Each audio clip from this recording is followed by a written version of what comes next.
ஸ்ரீமதே ராமானுஜாய நமக. தினம் ஒரு திவ்ய பிரபந்தம் தொடரிலே இன்றைக்கு 1854வது பகுதி. திருமங்கையாழ்வார் அருளிய பெரிய திருமொழி 10 இரண்டாம் திருமொழியினுடைய தொகுப்பினை, கருத்து தொகுப்பினை இன்றொரு மீள் பார்வையாக நாம் அனுபவிக்கலாம்.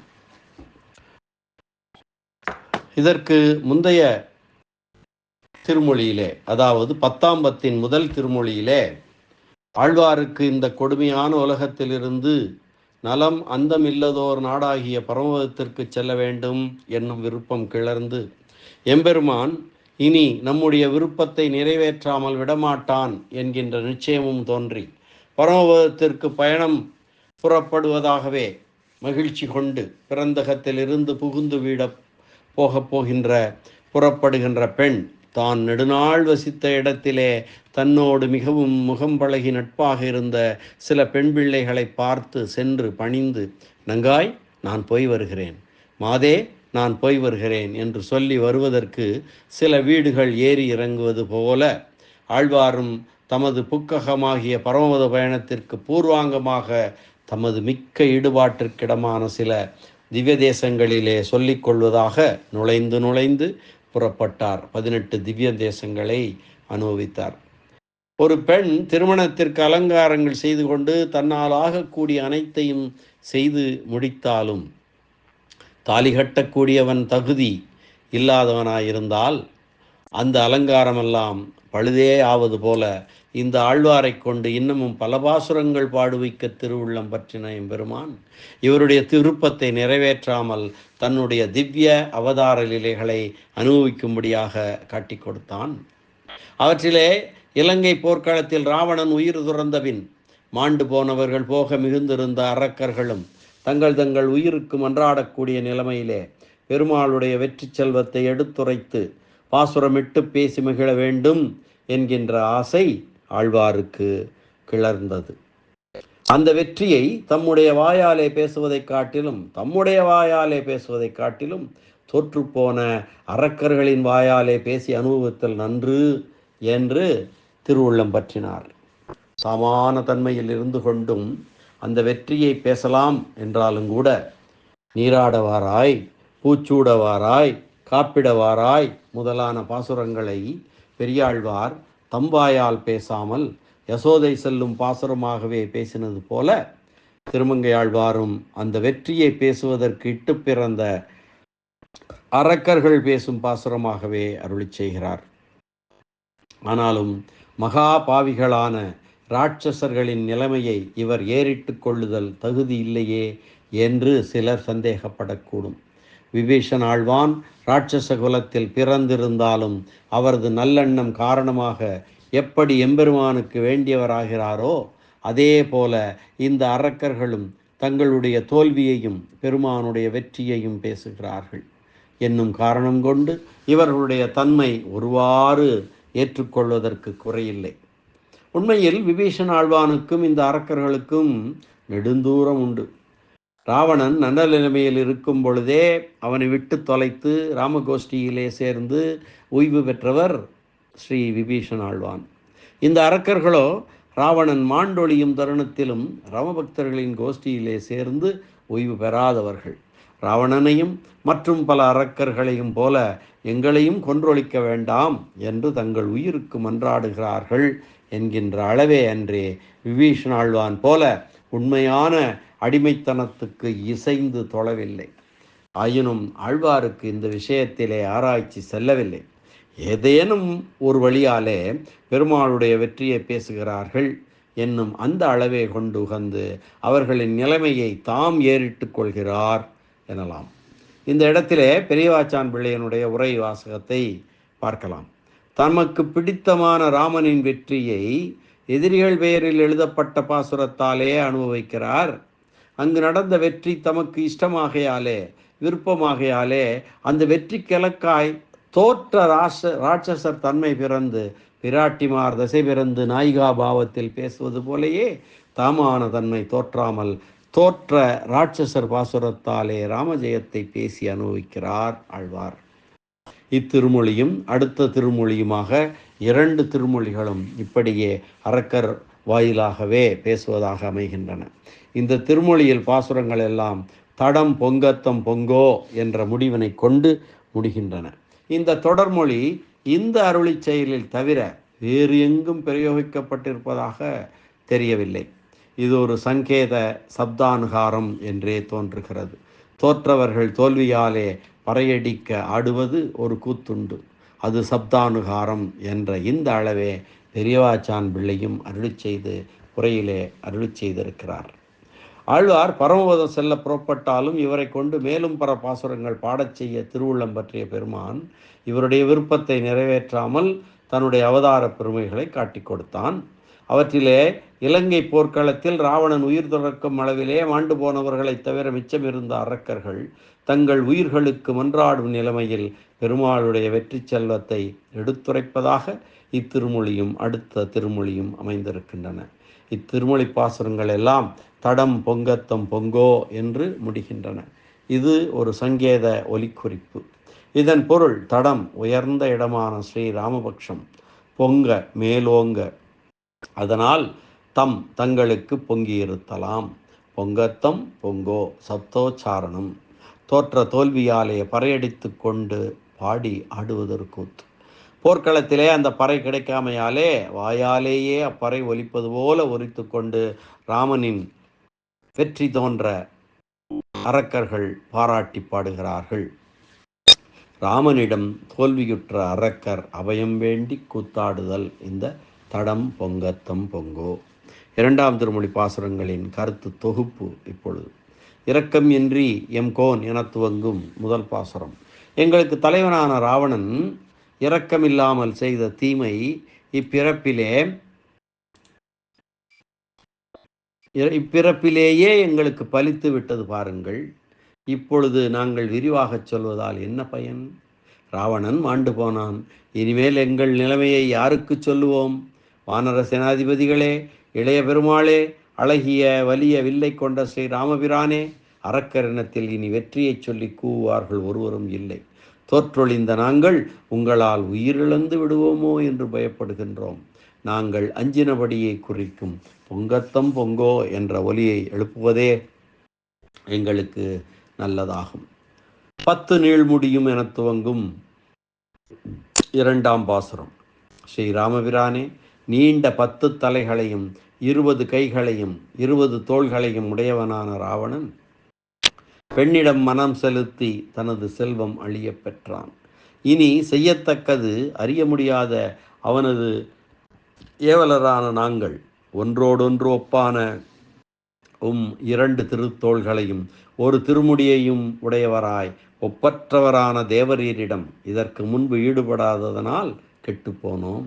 தலைவனே, எம்பெருமானே, உயிருக்கு அஞ்சும் எங்களை கொல்லாமல் விட வேண்டும். அஞ்சினோம் தடம் பொங்கத்தம் பொங்கோ. தோற்றழிந்த நாங்கள் உங்களால் உயிரிழந்து விடுவோமோ என்று பயப்படுகின்றோம். நாங்கள் அஞ்சினபடியை குறிக்கும் பொங்கத்தம் பொங்கோ என்ற ஒலியை எழுப்புவதே எங்களுக்கு தக்கது என்கிறார்கள் அரக்கர்கள். அடுத்து தண்டகாரண்யம் புகுந்து என துவங்கும் 3ஆம் பாசுரம். குற்றமற்றவர்களை தண்டிக்காத சூரியகுல வம்சத்துக்கு தலைவரே, தசரதன் மைந்தனே, ஈர நெஞ்சு இல்லாதவனாய் எங்களுக்கு தலைவனாயிருந்த ராவணன், நீங்கள் வனத்திலே தவக்கோலத்தில் இருந்த அந்த காலத்திலே தண்டகாரண்யத்திலே நுழைந்து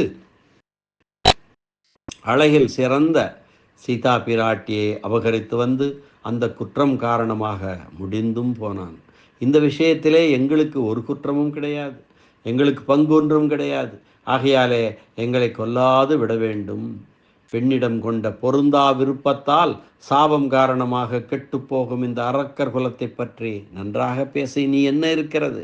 தசரதன் மைந்தனே, உன்னை புகழடைந்த உன் அடியவரான தேவர்கள் விரும்பிய செயலையே செய்தருளினீர்.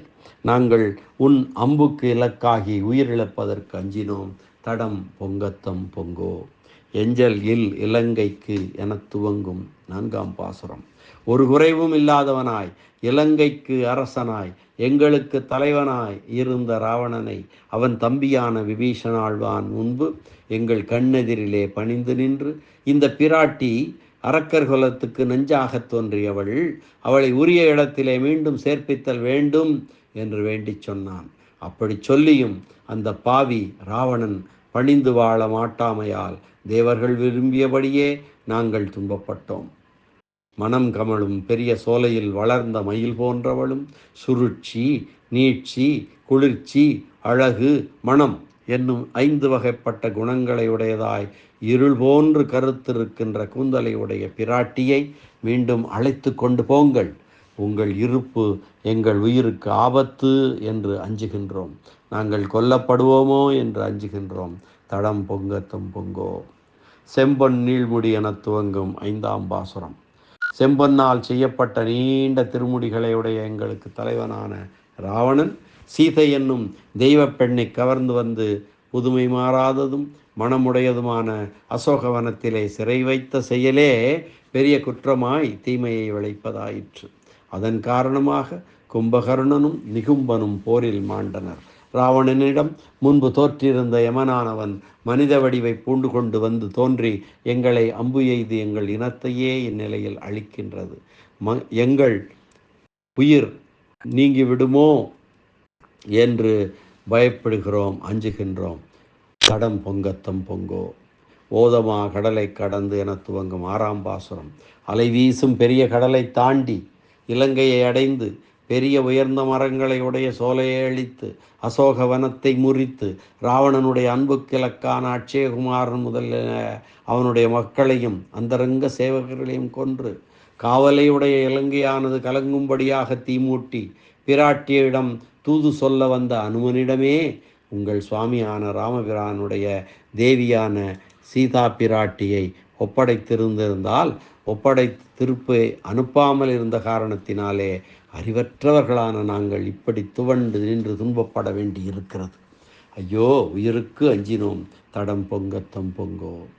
தாளம் இன்றி முன்னீரை என்று துவங்கும் 7ஆம் பாசுரம். நீலமணி நிறத்தனான பெருமானே, காலதாமதமில்லாமல் நீங்கள் கடலை அன்றைக்கு அணை கட்டியது ஒன்றையே கண்டு வஞ்சிக்கொடி போன்ற நுட்பமான இடையை உடையவளாய் மான் பார்வை போன்ற வஞ்சகமற்ற கண் பார்வை உடையவளான சீதையை தங்களிடம் சமர்ப்பித்துவிட்டு உயிர் வாழ இயலாத அறிவு கட்டவனும் தகாத விஷயத்திலே ஆசை கொண்டவனுமான அந்த ராவணனை எங்களை கொல்லுவதை விட்டுவிட்டு அவனை கொல்ல வேண்டும். அடியோங்கள் தேவரீரை சூழ்ந்து கொண்டு வணங்கி சொல்லும் இதனை ஆராய்ந்து முடிவு செய்ய திருவுள்ளம் பற்ற வேண்டும். எங்களது இந்த கோரிக்கையை உன்னிடம் விண்ணப்பம் செய்கின்றோம் என்று அரக்கர்கள் சொல்லுகிறார்கள். தடம் பொங்கத்தம் பொங்கோ என்கிறார்கள். மனம் கொண்டு ஏறும் என துவங்கும் 8ஆம் பாசுரம். ராவணனுடைய நெஞ்சை கவரும்படியான அழகுடைய மண்டோதரி முதலிய அழகிய மீன் போன்ற கண்களை உடைய மனைவியர் பலர் குறைவின்றி இருக்கவும் தனக்கு செல்வமாயிருக்கின்ற அவர்களுடைய கொங்கைகளிலே கண் செலுத்தாமல் இந்த பிராட்டிக்காக பரிந்து கொண்டு வரக்கூடியவர்கள் சில மரவுரி தரித்த தபஸ்விகள் தானே, அவர்கள் நமக்கு ஒரு பொருட்டோ என்று கேவலமாக நினைத்து கொண்டு காட்டுமயில் போன்ற பிராட்டியை சிறையிலே வைத்த நீசனான ராவணனுடைய மார்பிலே புகும்படியாக அம்பு செலுத்தியவரும் மன்மதனை போன்ற அழகுடையவரும் வலிய தோள்களை உடையவருமான எங்கள் ராமபிரானுக்கு அஞ்சினோம். தடம் பொங்கத்தம் பொங்கோ என்கிறார்கள் அரக்கர்கள். புறங்கள் 3 என துவங்கும் 9ஆம் பாசுரம்.